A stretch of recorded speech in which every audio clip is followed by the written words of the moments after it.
موضوع الدرس في قصة نوح عليه السلام مع قومه وما فيها من العبر، سورة النوح، تفسير ابن كثير. الحمد لله رب العالمين والصلاة والسلام على أشرف الأنبياء وسيد المرسلين سيدنا محمد وعلى آله وأصحابه أجمعين. اللهم صل على سيدنا محمد وعلى آل سيدنا محمد كما صليت على إبراهيم وعلى آل إبراهيم في العالمين إنك حميد مجيد. أعوذ بالله من الشيطان الرجيم. بسم الله الرحمن الرحيم. مما خطيئاتهم أغرقوا فأدخلوا نارا فلم يجدوا لهم من دون الله أنصارا. وقال نوح رب لا تذر على الأرض من الكافرين ديارا إنك إن تذرهم يذلوا عبادك ولا يلدوا إلا فاجرا كفارا. رب اغفر لي ولوالدي ولمن دخل بيتي مؤمنا وللمؤمنين والمؤمنات ولا تزد الظالمين إلا تبارا. قال المؤلف والمفسر رحمه الله تعالى أدام النفع بعلومه وعلومكم في الدارين آمين، إلى أن قال يقول تعالى مما خطيئاتهم وقرئ خطاياهم أغرقوا، أي من كثرة ذنوبهم وعتوهم وإصرارهم على كفرهم ومخالفتهم رسولهم. اب مفسر رحمۃ اللہ علیہ ان آیات کی تفسیر فرماتے ہیں کہ مما خطیئاتہم، اس کی دوسری قرات بھی ہے کہ خطایاہم، یعنی ان کے بہت گناہ اور بہت غلطیاں، سرکشی، وَإِصْرَارِهِمْ عَلَىٰ كُفْرِهِمْ وَمُخَالِفَتِهِمْ رَسُولَهُمْ، اور کفر پہ جمع رہنا اور اللہ کے رسول کی مخالفت کرنا، اس کی وجہ سے عذاب آیا. اغرقوا فادخلوا نارا، اے نقلوا من تیار البحر الى حرارة النار، اللہ نے ان کو غرق کیا اور غرق ہونے کے فوراً بعد ان کو آگ میں داخل کیا گیا. فلم يجدوا لهم من دون الله انصارا، أي لم يكن لهم معين ولا مغيث ولا مجير ينقذهم من عذاب الله. اب ان کے لیے کوئی مددگار، کوئی فریاد رس، کوئی پناہ دینے والا جو ان کو اللہ کے عذاب سے چھڑا سکے کوئی نہیں. جیسے اللہ نے فرمایا لا عاصم اليوم من امر اللہ الا من رحم، اللہ کے سوا اللہ کے عذاب سے کوئی نہیں بچا سکتا، ہاں اللہ خود رحم فرمائے. وقال نوح رب لا تذر على الارض من الكافرين ديارا، اي لا تترك على وجه الارض منهم احدا ولا ديارا. حضرت نوح علیہ السلام نے دعا فرمائی کہ یا اللہ اب زمین پر کوئی نہ بچے کافروں میں سے، اور نہ ان کا گھر رہے اور نہ یہ رہیں. وہذا من صيغ تاکید النفی، اور یہ صيغے جو ہیں اس لیے آتے ہیں کہ اس میں تاکید ہے نفی کی، کہ کسی کو بھی میرا مولا زمین پہ نہ چھوڑ، ان سب کو سزا دے. قال ذاق دیارا واحدا، وقال سدی الدیار الذی یسکن الدار، جس میں ٹھہرتے ہیں. فاستجاب اللہ له فأهلك جميع من على وجه الأرض من الكافرين حتى ولد نوح لصلبه الذي اعتذر عن أبيه. اللہ تبارک و تعالی نے حضرت نوح علیہ السلام کی دعا کو قبول فرمایا، اور جمیع علی من وجہ اللہ، زمین پر جتنی مخلوق تھی سب کو اللہ نے غرق کر دیا، حتیٰ کہ نوح علیہ السلام کا اپنا بیٹا بھی غرق ہوا. وقال صحابی الى جبل یعصمنی من الماء، کہنے لگا ابا جان میں پہاڑ پہ چڑھ کے پناہ لے لوں گا. قال لا عاصم اليوم من امر اللہ الا من رحم وحال بینہما الموج فکان من المغرقین. نوح علیہ السلام کا بیٹا بھی غرق ہو گیا کیونکہ نافرمان تھا اور کافر تھا.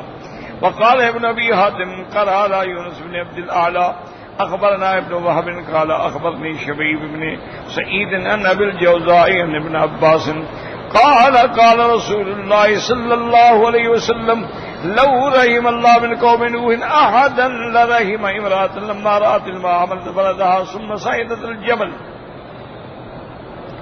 فلما بلغ الماء صعدت به منكبا ما بلغ الماء منكبا وزد ولدها على راسها فلما بلغ الماء راسها رفعت ولدها بيدها فلو رحم الله منهم احدا لرحم هذه المرأة.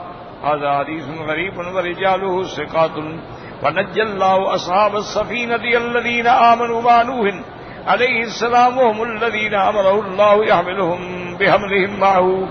اب مفسر رحمۃ اللہ علیہ فرماتے ہیں کہ حضرت ابن عباس رضی اللہ تعالیٰ عنہ سے روایت ہے کہ جب حضرت نوح علیہ السلام کی دعا پر عذاب آیا، طوفان آیا، تو حضور نے فرمایا کہ اللہ اگر کسی پر رحم کرتے نا تو اس عورت پہ رحم کرتے کہ جب طوفان آیا تو وہ عورت جو تھی اپنے بچے کو لے کے پہاڑ پہ چڑھ گئی. اب پانی پہاڑ پہ بھی آ گیا. جب پانی پہاڑ پہ آیا تو اس نے بچے کو کندھے پہ بٹھا دیا. جب پانی اس کے کندھوں پہ آ گیا اس نے بچے کو سر پہ بٹھا دیا. جب پانی سر کے قریب آیا اس نے بچے کو ہاتھوں پہ اٹھا لیا، لیکن پھر بھی نہ بچ سکی اور غرق ہو گئی. تو اللہ حضور نے فرمایا کہ اگر اللہ رحم فرماتے تو اس عورت پہ رحم فرما دے. تو جب اس پر بھی رحم نہیں ہوا تو اس کا معنی یہ ہے کہ پھر کسی پہ رحم نہیں ہوا. ایک بات ہمیشہ یاد رکھیں،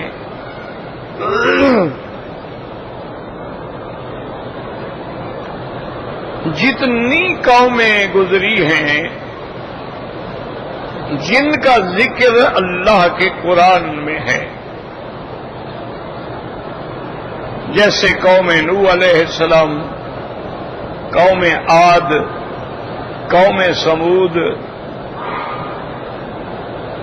اسی طرح قوم لوط، قوم فرعون، یہ ساری قومیں جن پر اللہ کے عذاب دنیا میں آئے ہیں.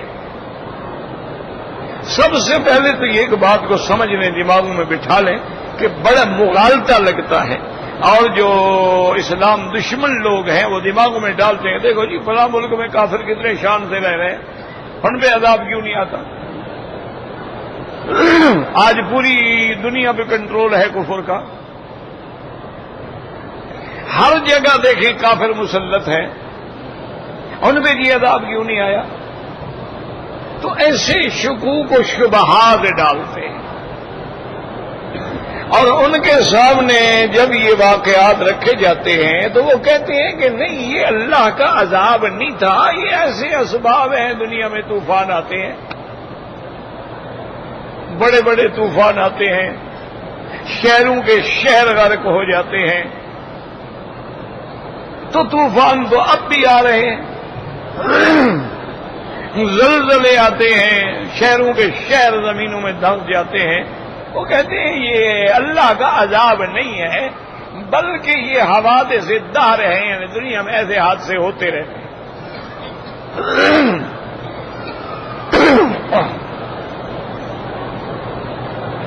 تو ایک بات اچھی طرح سمجھ لیں کہ اللہ کا جو نظام ہے وہ یہ ہے کہ یہ عالم دنیا ہے، مرنے کے بعد عالم برزخ ہے، اس کے بعد عالم آخرت. یہ عالم دنیا جو ہے یہ دار الامتحان ہے، دار الاختبار ہے، دار العمل ہے. یہاں اللہ نے ہمیں بھیجا ہے کہ ہم عمل کریں، اچھا کام کریں، اور یہ ہمارے ایک امتحان کی جگہ ہے. اب اصل عذاب جو ہے یاد رکھو وہ آخرت میں ہوگا، اور اصل انعام جو ہے وہ بھی آخرت میں ہوگا. یعنی جہنم اگر کسی کو ملے گی اللہ معاف کرے وہ بھی آخرت میں، اور جنت بھی لے گی اللہ کی رحمت سے وہ بھی آخرت میں. تو اگر یہاں کسی کافر کو سزا نہ ملے کوئی بات نہیں، اصل سزا تو عالم آخرت میں ہے، یہاں اعتراض کرنے کا مسئلہ ہی نہیں. کہ کسی جگہ اللہ اپنے عذاب کا ایک نمونہ دکھلا دیتے ہیں تاکہ منکرین اور کافرین کو سمجھ آئے کہ اللہ چاہے تو عذاب دے سکتے ہیں۔ باقی یہ کہنا کہ حادثہ ہے تو یہ سب سے بڑی جہالت ہے۔ اب دیکھیں نا، نوح علیہ السلام کی قوم پہ عذاب آیا تو اللہ نے پہلے بتلا دیا کہ کشتی تیار کرو، پھر اللہ نے حکم دیا کہ جو ایمان والے ہیں ان کو بھی بٹھاؤ، اور جانور ہیں، پرند ہیں، ان میں بھی جوڑے جوڑے جو ہیں وہ بھی کشتی میں بٹھا دو، اور یہ بھی بتلا دیا کہ طوفان جب آنے والا ہوگا تو تندور سے پانی کا چشمہ ابلے گا، اور جب وہ طوفان آیا سب کے سب ہلاک ہو گئے، صرف وہی بچ گئے جو نوح علیہ السلام کے ساتھ تھے۔ یہ کیسا حادثہ ہے؟ ایمان والے بچ گئے اور کفر والے صرف ہلاک۔ تو سمجھ آیا کہ یہ حادثہ نہیں ہے بلکہ یہ اللہ کا عذاب ہے۔ اسی طرح قوم لوط پہ جب اللہ کا عذاب آیا، ان کی بستیوں کو اٹھا کے الٹا دیا گیا، اوپر پتھروں کی بارش ہو گئی، تو قوم لوط کے جو لوگ اس بستیوں سے باہر گئے ہوئے تھے، تو سابقہ روایات میں یہ موجود ہے کہ جب وہ اپنے علاقے میں آئے تو پتھر انتظار کر رہا تھا، آیا اور اسے ہلاک کر دیا۔ تو یہ کیسا حادثہ ہے بھائی؟ اور حضرت لوط علیہ السلام کو اللہ نے نجات عطا فرما دی۔ تو اس لیے ہمیشہ یاد رکھیں یہ حادثہ نہیں تھا، یہ اللہ کا عذاب۔ باقی سب پہ نہیں ہوتا ہے، کسی کسی پہ ہو جاتا ہے، کسی پہ نہیں ہوتا ہے، وہ تو ایک نمونہ دکھانا ہے۔ اصل عذاب کا تو مقام ہی نہیں آیا، وہ زمانہ ہی نہیں آیا، وہ وقت ہی نہیں آیا، وہ تو قیامت میں آئے گا۔ ایک بات، دوسری بات یہ بھی یاد رکھ لیں کہ یہ اللہ کا عدل ہے کہ اللہ کسی قوم پر عذاب نازل نہیں فرماتے جہاں تک رسول نہ بھیجے۔ جب تک اللہ کا پیغمبر نہ آئے اور وہ آ کے ان کو دعوت دے، ان کو حق و باطل سمجھائے، اس وقت تک کسی قوم پہ عذاب نہیں آتا۔ اب حضور صلی اللہ علیہ وسلم کے بعد چونکہ نبوت کا دروازہ ہی بند ہو گیا ہے، لہذا اب نبی تو نہیں آئیں گے۔ اب اللہ پاک حضور کی امت کے علماء سے وہ کام لیں گے جو انبیاء سے لیا گیا، یعنی علماء اللہ کے دین کو پہنچائیں گے اور پھیلائیں گے۔ جب ابتدا میں پڑھتے تھے نا کہ حضور کی نبوت جو ہے وہ سارے عالم کے لیے ہے، اور حضور جو ہیں وہ رحمت للعالمین ہیں، حضور صلی اللہ علیہ وسلم جو ہے فرمایا وہ بعثت الی الاحمر والاسود، گورا ہے یا کالا ہے، انسان ہے یا جن ہے، پورے روئے زمین پر اب صرف نبوت اور رسالت جو ہے وہ حضرت محمد مصطفیٰ صلی اللہ علیہ وسلم کی ہے۔ تو آدمی سوچتا تھا کہ بھئی بعض جگہ تو ایسی ہے جہاں کوئی عالم نہیں پہنچا، یعنی ان کو اللہ کا دین پہنچایا نہیں گیا۔ تو ان کے بارے میں بھی مسئلہ سمجھ لیں کہ جن لوگوں کو پیغمبر کی بات نہیں پہنچی، کوئی عالم دین بھی اس علاقے میں نہیں پہنچا، ان کو دعوت اسلام بھی نہیں دی گئی۔ یہ کافی چند سالوں کی بات ہے، ایک امریکن لڑکی بڑی پڑھی لکھی تھی، وہ اسلام لے آئی۔ اسلام لانے کے بعد اس نے لیکچر دیے، خطاب کیے یونیورسٹیوں میں، بڑے بڑے خواتین کے اجتماعات میں۔ تو اس نے بھی یہی بات کہی، اور نے کہا اللہ کا شکر ہے الحمدللہ کہ مجھے اللہ نے اسلام نصیب کر دیا۔ میں جس ملک میں تھی، جس علاقے میں تھی، وہاں مجھے دین والے مل گئے، مرکز اسلامی مل گئے، دین پہنچانے والے مل گئے، مجھے دین سمجھایا، مجھے کتابیں دی، میں نے قرآن پڑھا، مطالعہ کیا، میں اسلام لے آئی۔ اس نے کہا میں تم مسلمانوں سے یہ سوال کرتی ہوں کہ اگر کافروں نے ایک سگریٹ بنائی ہے وہ پوری دنیا میں پہنچا دی، کافروں نے ایک پرفیوم بنایا ہے تو پوری دنیا میں پہنچا دیا، کافروں نے ایک کافی بنائی ہے، نیسکافی بنائی ہے، کوپشینو بنایا ہے، ایکسپریس کافی بنائی ہے، پوری دنیا میں پہنچا دی، انہوں نے پیپسی بنائی ہے، کوکا کولا بنایا ہے، پوری دنیا میں پہنچا دیا، اور تمہارے پاس جنت اور جہنم کے نسخے تھے، تم نے ہمیں دین کیوں نہیں پہنچایا؟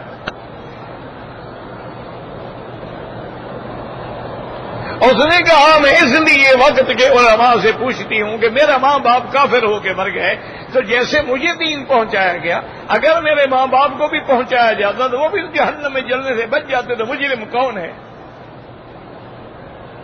کہ آپ دین ہمیں پہنچاتے رہے؟ اچھا ایک بات یہ ہے کہ مثلا ایک آدمی ایک ایسے جزیرے میں ہے کہ ہر طرف سمندر ہے، اس جزیرے میں وہ بیچارہ درختوں کے پھل کھا کھا کے جوان ہوتا ہے، مر جاتا ہے، اب اس کو تو کوئی انسان ملا ہی نہیں، اس کو تو کوئی پتہ نہیں اسلام کیا ہے، اللہ کے نبی کیا ہے، جنت کیا ہے، جہنم کیا ہے، آخرت کیا ہے۔ تو اس کے لیے بھی مسئلہ سمجھ لیں کہ قیامت والے دن ان سے نبوت و رسالت یا نماز یا روزہ یا حج کے بارے میں سوال نہیں ہوگا، اس سے صرف اللہ کی توحید کے بارے میں پوچھا جائے۔ تم اللہ کو مانتے ہو؟ میں مانتا ہوں، بس اللہ اس کو معاف کرتا ہے۔ اس کی مثال ایک حدیث مبارک میں بھی موجود ہے، ایک یہودیوں کی لڑکی تھی، یہودی مذہب پہ تھی، اللہ نے اس کو اسلام کی دولت سے مالا مال کیا ہوا تھا، لیکن وہ ڈر کے مارے اسلام ظاہر نہیں کرتی تھی اور زیادہ اسلام جانتی بھی نہیں تھی۔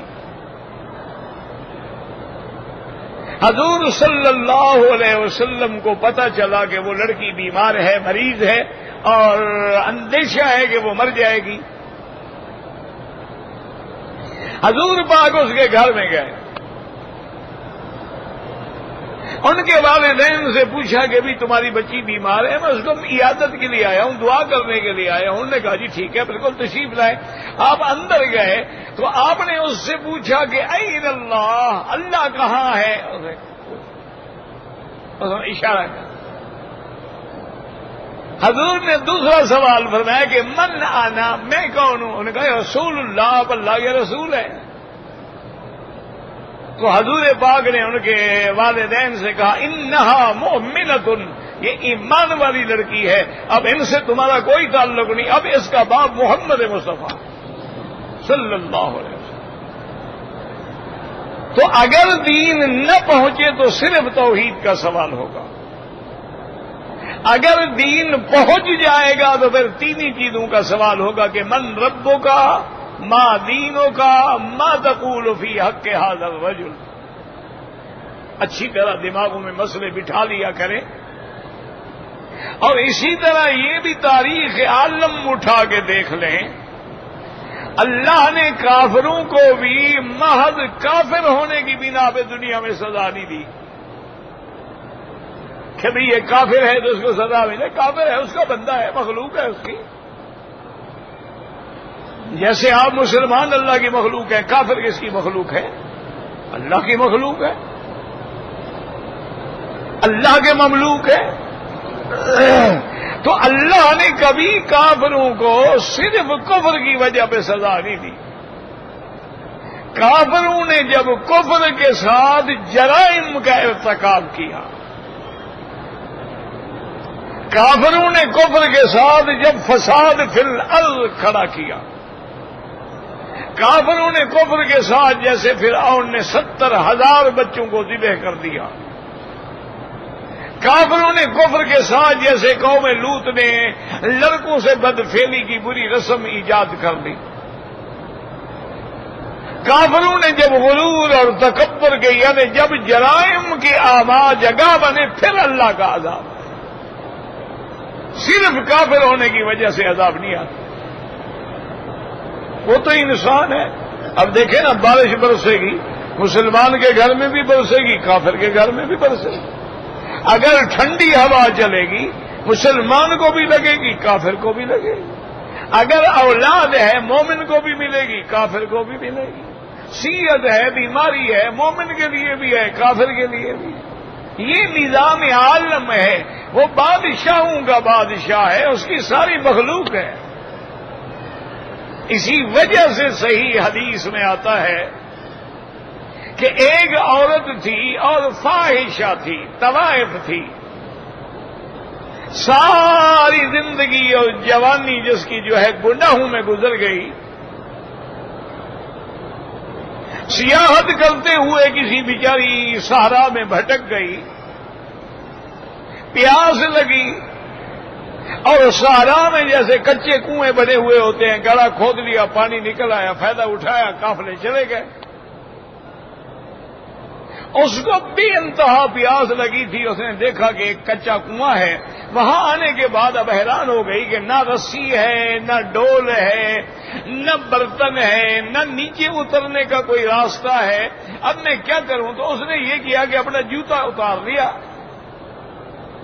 اور اس کے ساتھ اپنا دوپٹہ باندھ لیا اور پھر لیٹ کے ہاتھ لمبا کر کے اس کو پانی تک پہنچایا۔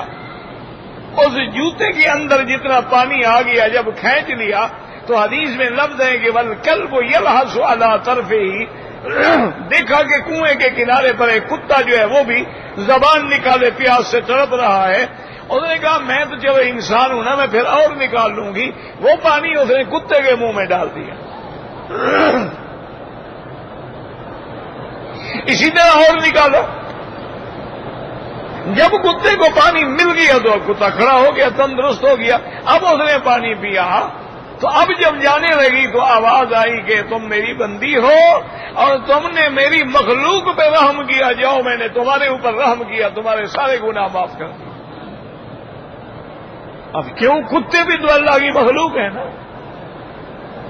اسی لیے حضور نے فرمایا ہے کہ اگر گھر میں کوئی جانور ہے، کتا ہے، بلی ہے، طوطا ہے، کوئی مینا ہے، آپ نے فرمایا اگر نہ رکھو، اگر رکھتے ہو تو پھر ان کا پورا خیال کرو۔ حتیٰ کہ حضور نے فرمایا کہ اگر تم کسی حلال جانور کو ذبح کرنا چاہتے ہو اس کو چھری مت دکھاؤ، اور فرمایا چھری کو اچھی طرح تیز کر لو۔ آپ نے فرمایا کہ فاحسنوا الذبح، ذبح کو اچھے طریقے سے ذبح کرو۔ اسی لیے قرآن نے کہا ہے نا کہ جب کافروں سے جہاد ہو فضربوا الرقاب، قرآن کہتا ہے نا کہ ان کی گردنیں کاٹ مارو، تو یہ معنی نہیں ہے، یہ غصہ نہیں ہے، بلکہ یہ بھی بندوں پہ رحمت ہے کہ یار ادھر ادھر مار کے بیچارے کو تکلیف نہ پہنچا، ایک دفعہ گردن کاٹو جان چھوٹے۔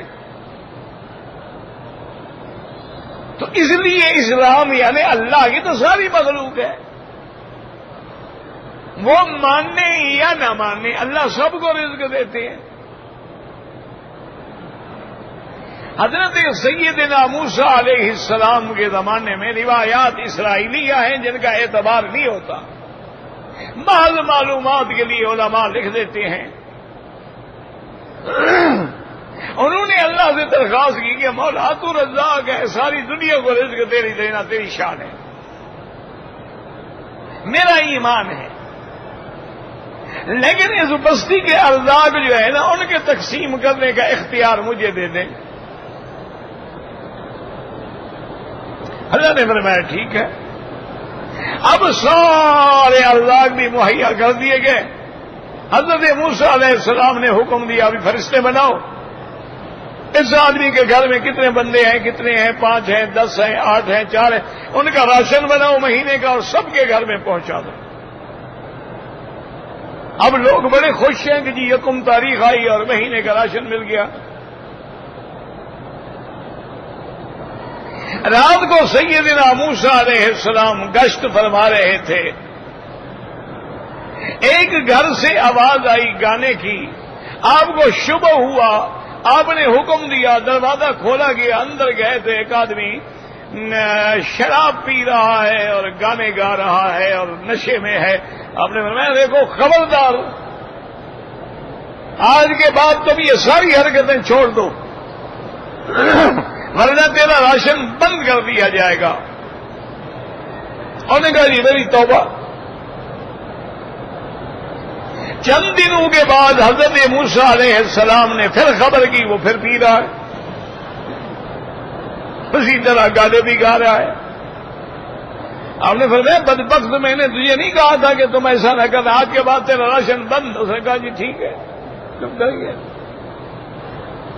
چند دنوں کے بعد موسیٰ علیہ السلام وہاں سے گزرے, دیکھا کہ بڑے زور سے رونے کی آواز آ رہی ہے اور ایک بندہ فریاد کر رہا ہے اور کہہ رہا ہے کہ مولا معلوم ہوتا ہے کہ اب آپ نے رزق کسی بندے کو دے دیا ہے, پہلے تو آپ کے ہاتھ میں تھا, میں تو ساری زندگی سے نشہ کر رہا تھا, کبھی تو نے رزق بند نہیں کیا, اب کوئی بندہ ہے نا جس نے میرا رزق بند کر دیا ہے.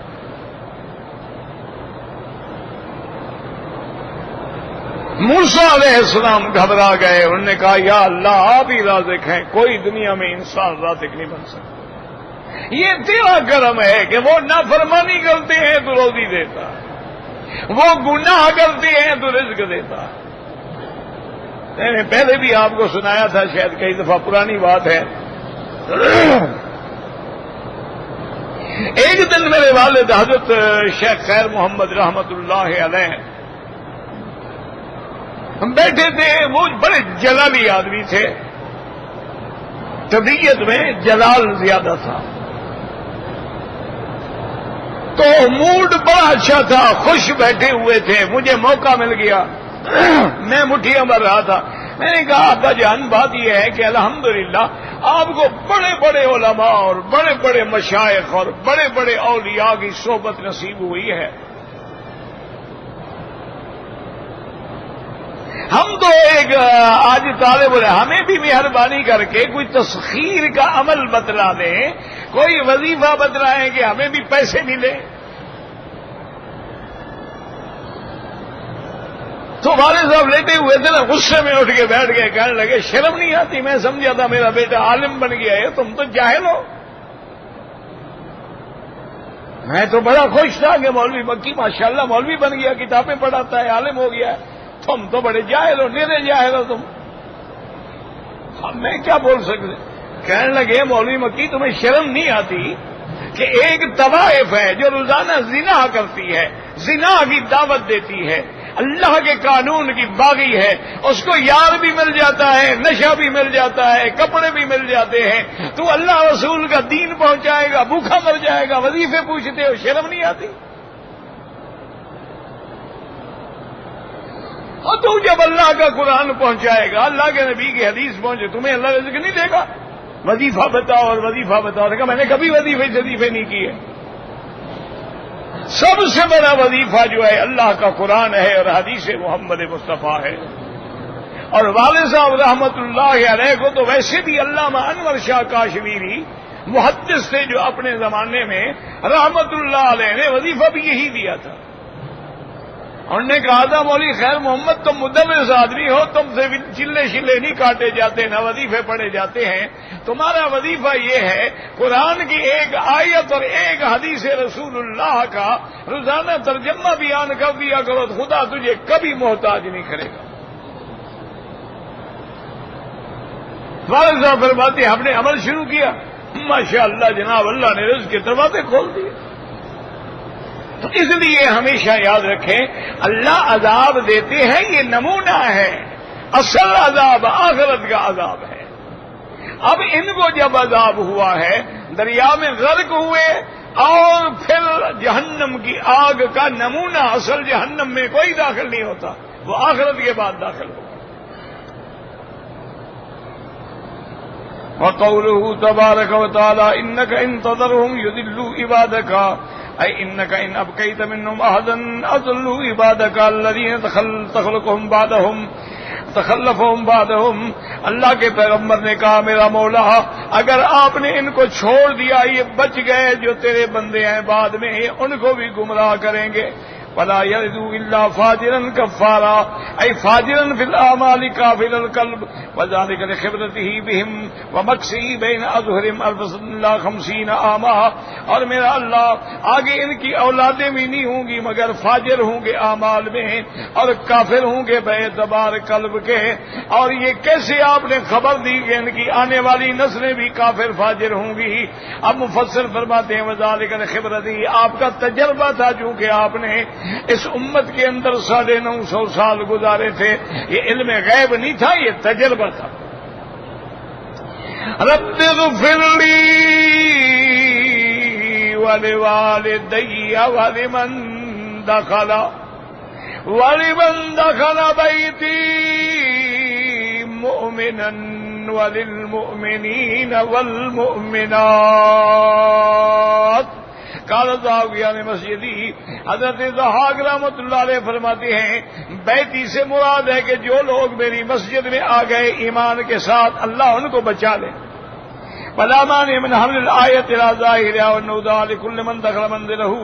اب مفسر فرماتے ہیں لیکن ظاہر مراد یہی ہے کہ یا اللہ جو بندہ بھی میرے گھر میں ایمان کے ساتھ آ جائے اس کو بھی عذاب سے بچا دینا. وقد قال الامام احمد حدثنا ابو عبد الرحمن قال حدثنا حيوى قال انبانا سالم بن غيلان ان الوليد بن كيس التجيبي اخبره انه سمع ابا سعيد الخدري او ان ابي الهيثم النبي سعيد انه سمع الله يقول لا تصاب الا مؤمنا ولا يأكل طعامك الا تقي. یعنی اللہ کا فرمان ہے اپنے نبی کی معرفت کہ اپنی امت کو بتلا دیں کہ کوئی ساتھی نہ بنایا کرو مگر ایمان والا. کافروں سے دوستی نہ بناؤ کافروں کو دوست نہ بناؤ. ولا یاکل طعامک الا تقی. اور اپنے گھروں میں دعوتیں ان لوگوں کو دیا کرو جو اللہ سے ڈرنے والے ہیں جو پرہیزگار ہیں جو نمازی ہیں. فاسق فاجر لوگوں کو شرابی زانی لوگوں کو دعوتیں نہ کھلایا کرو. ورواه ابو داود والترمذي من حديث عبد الله بن مبارك عن هيبة بن شريح به ثم قال الترمذي انما نعرف من هذا الوجه وقوله تعالى وللمؤمنين والمؤمنات دعاء لجميع المؤمنين والمؤمنات وذلك ام الاحیاء منهم والاموات. اب اللہ کے پیغمبر نے دعا مانگی کہ اللہ تمام ایمان والے مرد تمام ایمان والی عورتیں ان کی بھی مغفرت فرما دے. جو زندہ ہیں یا جو ایمان پہ مر گئے سب کی مغفرت فرما. فلهذا يصدق مثل هذا الدعاء اقتداء منه عليه السلام وما جاء في الآثار والأدعية المشروعة والشهودة المشروعة. ایسی دعا مانگنی چاہیے یعنی حضور کی ساری امت کے لیے تمام عالم کے لوگ جو ایمان پہ فوت ہو گئے اللہ ان سب کی مغفرت فرما دے. ولا تزد الظالمین الا تبارا. اور نہ ہو ظالموں کے لیے مگر ہلاکت. وقال مجھے اللہ خسانہ فی الدنیا والآخرہ. ان کو دنیا و آخرت کے اندر رسوائی عطا فرما دے. آخر تفسیر سورۃ نوح علیہ السلام وللہ الحمد. الحمدللہ سورۃ نوح کی تفسیر اللہ نے نصیب فرما دی اور اس کے بعد جو ہے سورۃ الجن کی تفسیر ہوگی انشاءاللہ.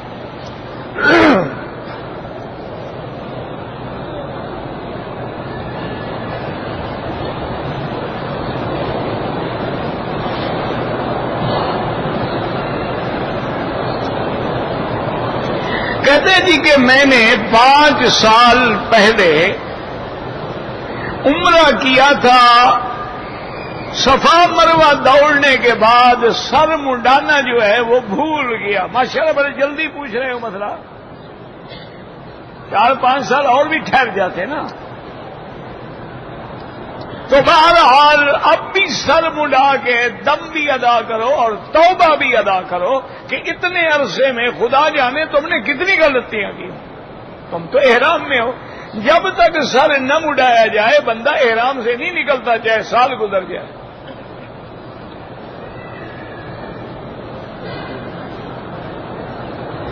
کہتے جی کہ اگر کوئی شخص کسی پر بہتان لگاتا ہے تو جس بندے پہ بہتان لگایا جا رہا ہے وہ کیا کرے؟ صبر کرے۔ بی بی عائشہ پہ جو بہتان لگا تو کیا ہوا؟ اللہ کے نبی نے اور صحابہ نے سب نے صبر کیا۔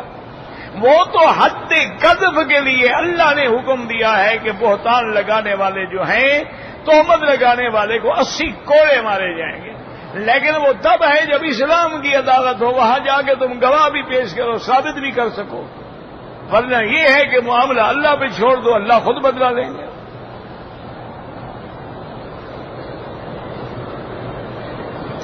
میں نے صفا اور طواف کے بعد 2 نفل نہیں پڑھے، اب پڑھ لو۔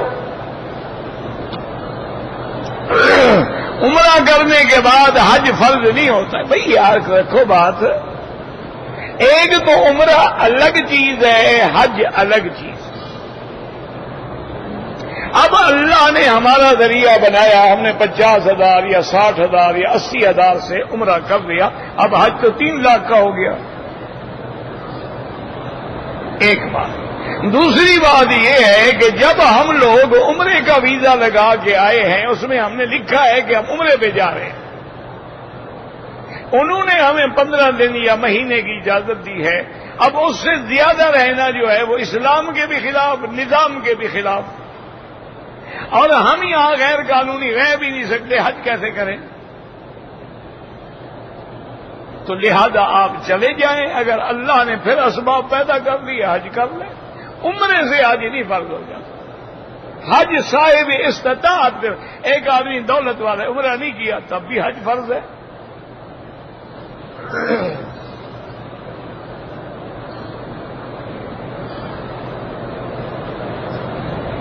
اگر ایک عورت نے کراچی سے احرام باندھا، اس نے طواف کر لیا، صفا مروہ کے 2 چکر بھی کر لیے اور حیض آ گیا، وہ اسی حالت میں صفا مروہ پوری کر لیں، وہاں اگر ناپاکی ہو گئی تو کوئی حرج نہیں۔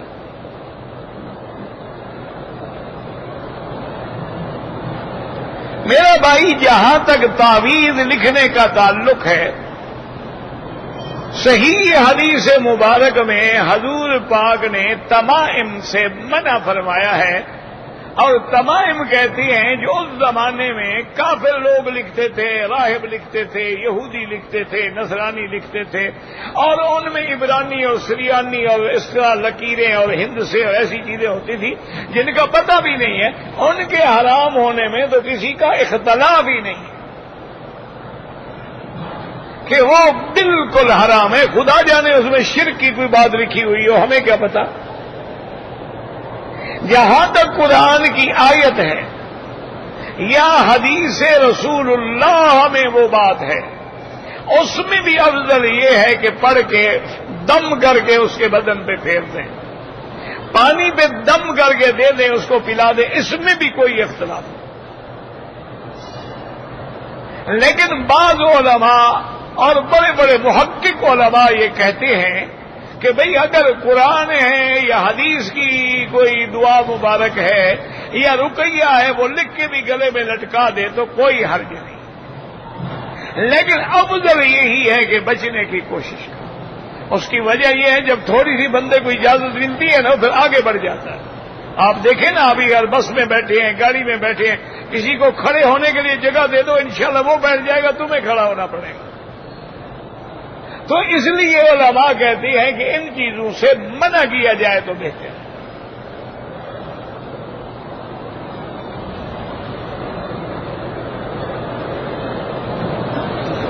طواف کے دوران میں اکثر علماء کا یہی قول مبارک ہے کہ کندھا جو ہے وہ 7 چکر میں دایاں کھلا رہے۔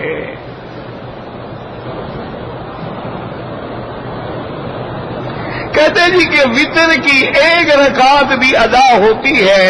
ہاں بالکل، حنابلہ رحمہم اللہ اور علماء اہل حدیث حضرات جو ہیں ان کے نزدیک وتر جو ہے وہ 1 رکعت ہے، اور امام ابو حنیفہ رحمہ اللہ اور ائمہ کرام کے نزدیک وتر 3 رکعت۔ تو اصل بات یاد رکھیں کہ جہاں دونوں عمل حدیث میں موجود ہوں تو جھگڑے کی تو بات ہی کوئی نہیں ہے۔ یا تو یہ ہے نا کہ حدیث مبارک میں دونوں کا ذکر ہی نہ ہو، صرف ایک حدیث ہو، لیکن جب دونوں احادیث مبارک موجود ہیں تو اس لیے سب سے پہلے تو یہ ہے کہ ان مسئلوں میں جھگڑا نہ کیا کرو۔ اچھا، ویسے بھی جو لوگ ایک رکعت پڑھتے ہیں وہ بھی پہلے 2 رکعتیں ملاتے ہیں، لیکن وہ یہ ہوتا ہے کہ 2 رکعت پڑھ کے سلام پھیر دیا اور پھر اللہ اکبر کر کے 1 رکعت پڑھ لی، ورنہ 2 رکعت تو وہ بھی پڑھتے ہیں۔ ایسا کبھی نہیں ہوا کہ باہر سے آئے اور 1 رکعت پڑھ کے چلا جائے۔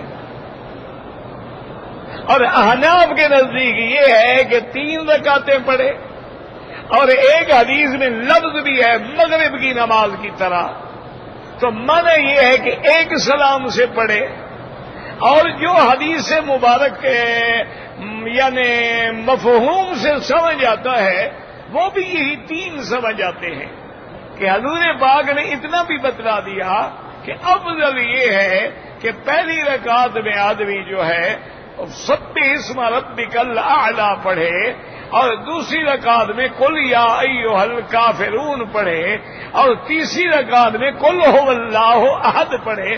تو جب حضور 3 صورتیں بتلا رہے ہیں تو معلوم ہوا کہ 3 رکعت ہیں، 1 رکعت ہو تو 1 صورت بتلائی جاتی نا۔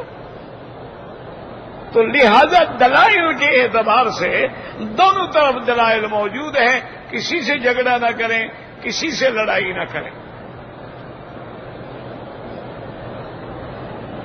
اذان کے بعد ہاتھ اٹھا کے دعا مانگنا کسی حدیث میں نہیں ہے۔ دعا مانگنے کا تو حکم ہے حدیث میں کہ جب اذان ہو جائے اور جب مؤذن کلمہ ختم فرما دے تم بھی کہو وانا اشہد لا الہ الا اللہ وان محمد رسول اللہ اللہم صل علی سیدنا محمد وعلی آل سیدنا محمد كما صليت على إبراهيم وعلى آل إبراهيم إنك حميد مجيد اللهم رب هذه الدعوة التامة والصلاة القائمة آت محمد الوسيلة والفضيلة وابعثه مقاما محمودا۔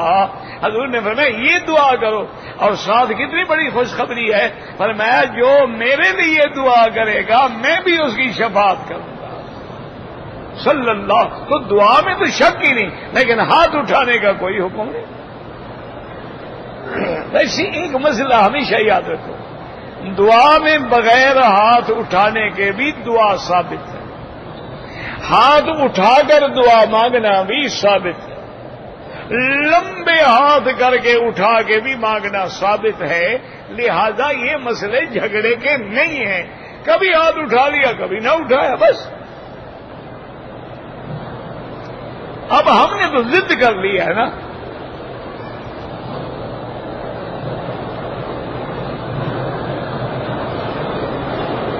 کہتے جی کہ اذان سے پہلے سپیکر میں یا ویسے جو صلاۃ و سلام پڑھے جاتے ہیں کیا وہ جائز ہیں؟ میرا بھائی بات سمجھو، میری ایک بات بتاؤ کہ دین مکمل ہو گیا حضور کے زمانے میں یا کچھ رہ گیا ہمارے مولویوں کے لیے؟ بھئی حضور کی زندگی میں دین، اگر یہ صلاۃ و سلام پڑھنا دین ہے تو حضور نے کیوں نہیں بتلایا؟ اذان کے بعد تو حضور بتلا رہے ہیں کہ درود شریف بھی پڑھو اور دعا بھی پڑھو، اذان کے درمیان بھی بتلا رہے ہیں کہ جیسے مؤذن کہے تم کہو، وہ کہے اللہ اکبر تم بھی کہو اللہ اکبر اللہ اکبر، لیکن اس سے پہلے صلاۃ و سلام پڑھنا نہیں سمجھایا۔ اور اگر دین ہے تو حضور نے کیوں نہیں سمجھایا؟ تم پھر حضور پہ اعتراض کر رہے ہو۔ اور اگر یہ کہو کہ جی دین تو خیر نہیں ہے، قرآن و حدیث میں بھی نہیں ہے، ہم تو عشق و محبت میں پڑھتے ہیں، تو تمہاری محبت حضرت بلال سے بھی زیادہ ہے، صحابہ سے بھی زیادہ ہے، اور اہل بیت سے بھی زیادہ ہے۔ یہ خالص بدعت ہے، اور ہر بدعت جو ہے وہ گمراہی ہوتی ہے۔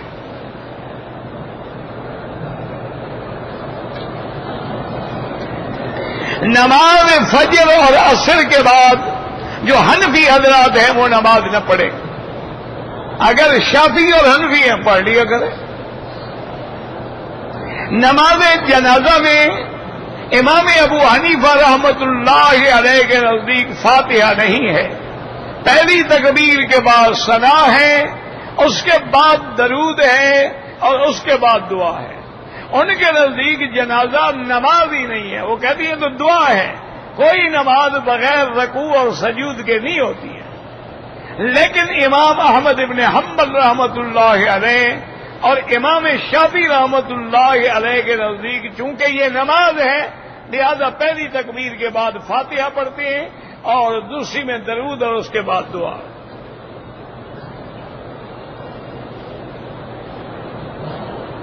کہتے جی کہ ہم نے سنا تھا کہ یہاں کے علماء نے شیعہ کو کافر قرار دے دیا ہے، ایسا کوئی متفق کا فتویٰ ہماری نظر سے تو نہیں گزرا ہے۔ دیکھو نا، جیسے قادیانی کے خلاف ایک متفق عالم اسلام کا فتویٰ ہے کہ وہ کافر، لیکن شیعہ کے بارے میں چونکہ اس کی مصیبت یہ ہے کہ یہ شیعہ جو ہے نا ان کی سینکڑوں قسمیں ہیں۔ بس اس میں موٹی موٹی بات یاد رکھ لیں کہ جو شیعہ قرآن کا منکر ہو، سیدہ عائشہ صدیقہ کی عزت و عصمت کا منکر ہو، صحبت ابی بکر کا منکر ہو، اس کے کفر میں کوئی شک نہیں، وہ کافر ہے۔ باقی ہوتا ہے کہ یہاں آنا یا جانا، آپ یہ ماتھے پہ تو نہیں لکھا ہوا کہ تم مسلمان ہو۔ کتنے لوگ ہمارے آتے ہیں جو قبروں پہ سجدہ کرتے ہیں، وہ بھی تو برا کر رہے ہیں نا۔ کتنے لوگ ہمارے آتے ہیں جو قبروں کے طواف کرتے ہیں، قبروں پہ چڑھاوے چڑھاتے ہیں، قبروں پہ نوراتے بیٹھتے ہیں، وہ بھی ماشاءاللہ یہاں لبیک اللہم لبیک پڑھ رہے ہیں۔ اب دلوں کا معاملہ اللہ جانتا ہے، یہ تو آپ کے قانونی دستاویز کو دیکھیں گے، مسلم مسلم بس۔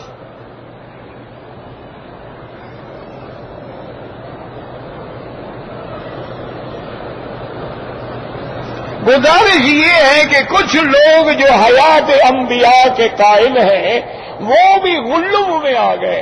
وہ کہتے ہیں انبیاء جب چاہیں جہاں چاہیں جا سکتے ہیں۔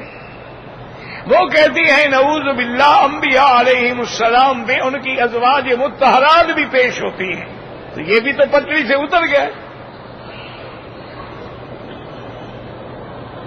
اور اسی طرح جو کہتی ہیں کہ نہیں انبیاء بھی ہماری طرح مٹی میں مل گئے، وہ بھی پٹری سے اتر گئے۔ آپ حیات کے قائل رہیں لیکن اتنا جتنا حدیث میں موجود ہے۔ حضور پاک نے فرمایا قبرستان سے گزرو تو کہو السلام علیکم یا دار قوم مؤمنین، اگر نہیں سنتے تو سلام کرنے کی ضرورت کیا ہے؟ بھئی ایک آدمی دور بیٹھا ہے، جب تمہاری بات سن نہیں رہا تم یہاں سے اس کو سلام کرو گے؟ اچھا بیگم صاحب تمہاری گھر میں ہیں، یہاں تم عمرے پہ آئے ہوئے ہو، تو کبھی آپ نے کہا کہ السلام علیکم بیگم صاحبہ محترمہ والے کیا حال ہے، السلام علیکم؟ کوئی کہے گا پاگل ہے، وہ گھر میں اسلام کر رہا ہے، وہ سنتی ہی نہیں۔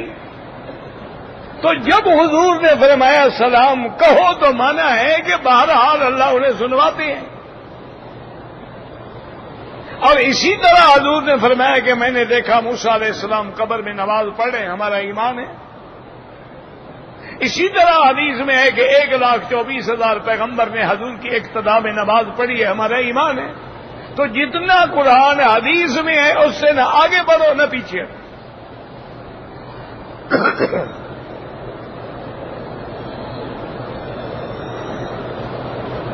ایک آدمی ہے داڑھی منڈاتا ہے، قرآن صحیح پڑھتا ہے، ایک آدمی داڑھی والا ہے قرآن غلط پڑھتا ہے، داڑھی منڈے کے پیچھے نماز نہ پڑھو، چونکہ علماء نے لکھا ہے کہ داڑھی بار بار منڈانے والا فاسق و فاجر ہو جاتا ہے۔ وہ کہتے ہیں نہ وہ مؤذن بن سکتا ہے نہ امام بن سکتا ہے۔ باقی جو قرآن غلط پڑھتا ہے اس کو کہو 2 آیتیں 2 سورتیں صحیح کر لے۔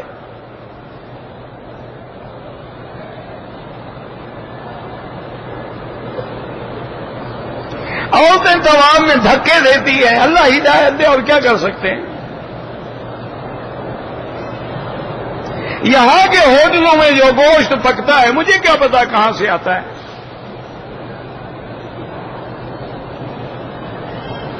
اگر اس ملک کا نہیں ہے تو کوئی اعتبار نہیں. بیمار ہوں اللہ ہم سب بیماروں پہ رحم فرما، شفا عطا فرما. کہتے ہیں جی کہ میں اگر دوسری شادی کرنا چاہوں تو بیوی کی اجازت کے بغیر شادی کر سکتا ہوں. بیوی پاگل ہے کہ شادی کی اجازت دے گی تمہیں؟ اسلام میں کوئی پابندی نہیں. تم عدل کر سکتے ہو، کوئی اجازت کی ضرورت نہیں کر سکتے ہو نہ کرو، یہی ایک کافی ہے انشاءاللہ گناہ بخشوانے کے لیے.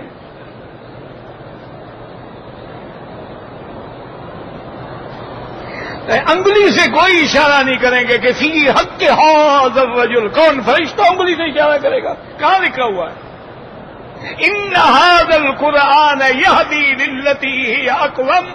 تو قرآن کی طرف اشارہ کہ ان ھذا القرآن. کیا سے جاہل لوگوں نے مطلب بنا رکھے ہیں.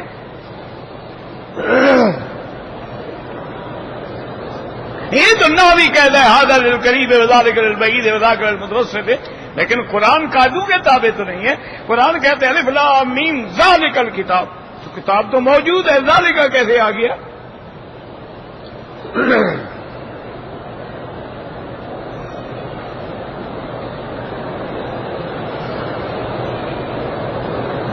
کہتے ہیں جی کہ میں نے منت مانی تھی، نیت کی تھی مدینے باغ میں 1 لاکھ درود پڑھوں گا، 1 لاکھ استغفار. تو الحمدللہ جتنا ہو گیا نہیں ہوا، پڑھتے رہو بس.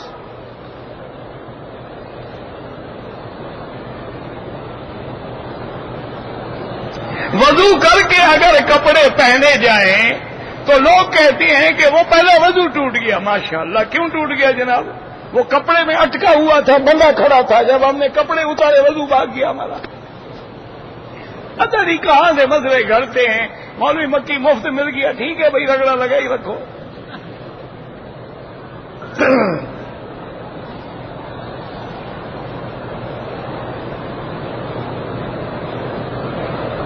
بہرحال لیپ ٹاپ ہو یا ٹی وی، اگر دین کے لیے ہے تو جائز ہے. بیوی سے حیض کی حالت میں یا ویسے مستدنی کروا سکتا ہے. اللہ کی لعنت ہے مستدنی کرنے والے پر اور کروانے والے پر بھی.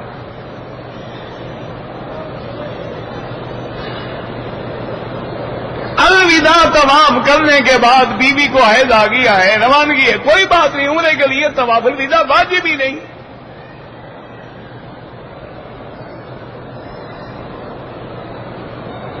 ایک عورت کا ایک نکاح ہے، دوسرا نکاح کر سکتی ہے. کیوں؟ خاوند مر گیا ہے یا طلاق دی ہے.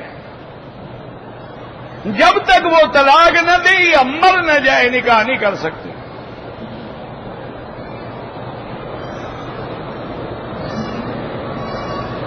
اگر احرام میں غلطی ہو جائے دیکھنا پڑے گا نا، واجب جھوٹ جائے تو دم ہوگی.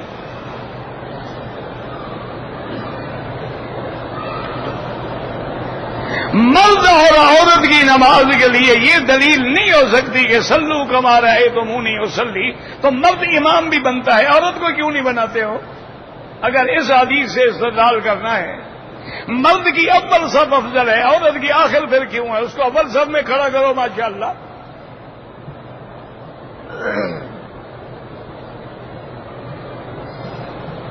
کہتے ہیں جی کہ بعض لوگ کہتے ہیں ہم دیوبندی ہیں بریلی. تو کوئی بات نہیں، جگہ کا نام ہے. جو وہاں رہتا ہے مکے والا مکی کہلاتا ہے، مدینے والا مدنی کہلاتا ہے، دیوبند والے دیوبندی کہلاتے ہیں، بریلی رہنے والے بریلی کہلاتے ہیں. یہ تو جگہ کا نام ہے، کوئی مذہب کا نام تو نہیں ہے.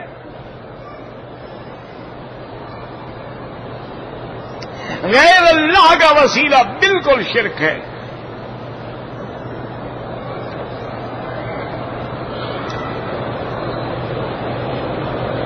عورت کہتی ہے کہ مجھے یا داڑھی مڈاؤ یا طلاق دے. یہی تمہارا امتحان ہے کہ تمہارے دل میں نبی اور اس کی سنت کی محبت ہے یا ایک گندی عورت کی محبت ہے. ایسی گندی عورت کو طلاق دو اور گھر سے نکال دو. جو سنت رسول پہ اعتراض کرے وہ مسلمان ہی نہیں رہی. تمہارا نکاح ویسے ہی ٹوٹ گیا، طلاق کی بھی ضرورت نہیں ہے.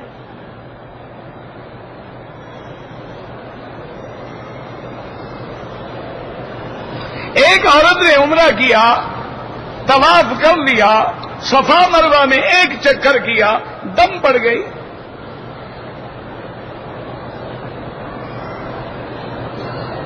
مرزائی سے کاروبار تو یہودی ہندو سب سے جائز ہے، محبت نہ رکھو۔ اگر ہم غسل بلڈنگ میں کر لیں اور چادریں بھی باندھ لیں، باہر جا کے مسجد عائشہ سے نیت کر کے آ جائیں، ٹھیک ہے۔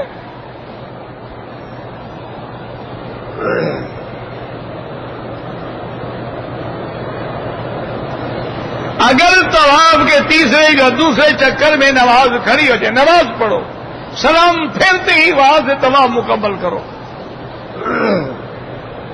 ایک عمرہ ماں باپ کے لیے، دونوں کے لیے ایک نہیں، ایک ایک۔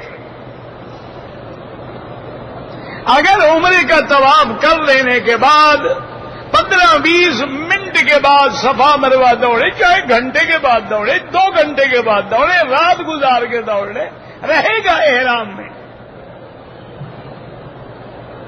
اگر روزانہ عمرہ کرے پھر بھی سر پہ اس طرح پھروانا ہوگا، بال ہوں یا نہ ہوں۔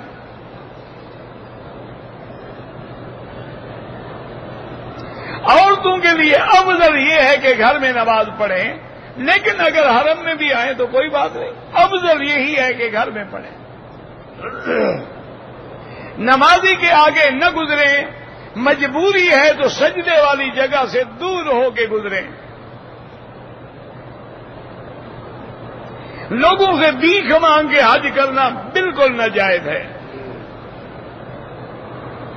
یہاں لوگوں سے مکے میں یا مدینے میں سوال کرے صاحب حیثیت ہے، بالکل حرام ہے۔ جوتیاں بدل جاتی، اپنی جوتی کو کپڑے میں لپیٹ کے اپنے پاس رکھو۔ بہرحال جن کی داڑھی نہیں ہے دعا کرو اللہ ان کی داڑھی عطا فرمائے۔ فوٹو کھینچنا حرم میں حرام ہے۔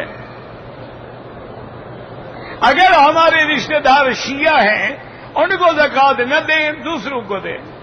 اگر مسلمان تمہیں زکوٰۃ کے لیے نہ بھی دیں تو پھر غریب کو وہاں زکوٰۃ ادا نہیں ہوگی تمہاری۔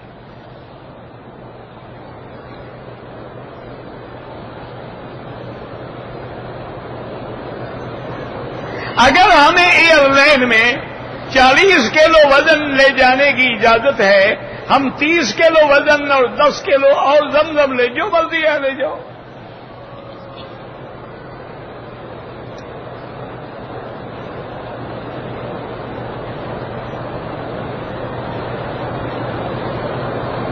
دس آدمیوں کا قافلہ مکے شریف سے واپسی وطن کے لیے روانہ ہوئے۔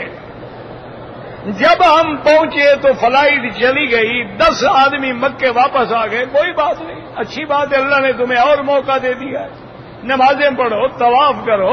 اگر خدا پھر لے آیا ہے تو کوئی جرم تو نہیں ہے، بڑی خوش نصیبی کی بات ہے۔ ربنا تقبل منا انک انت السمیع العلیم وتب علینا انک انت التواب الرحیم۔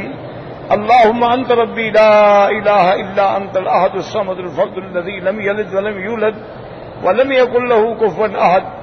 اللهم انت ربی لا الہ الا انت الحنان المنان بدیع السماوات والارض یا ذا الجلال والاکرام۔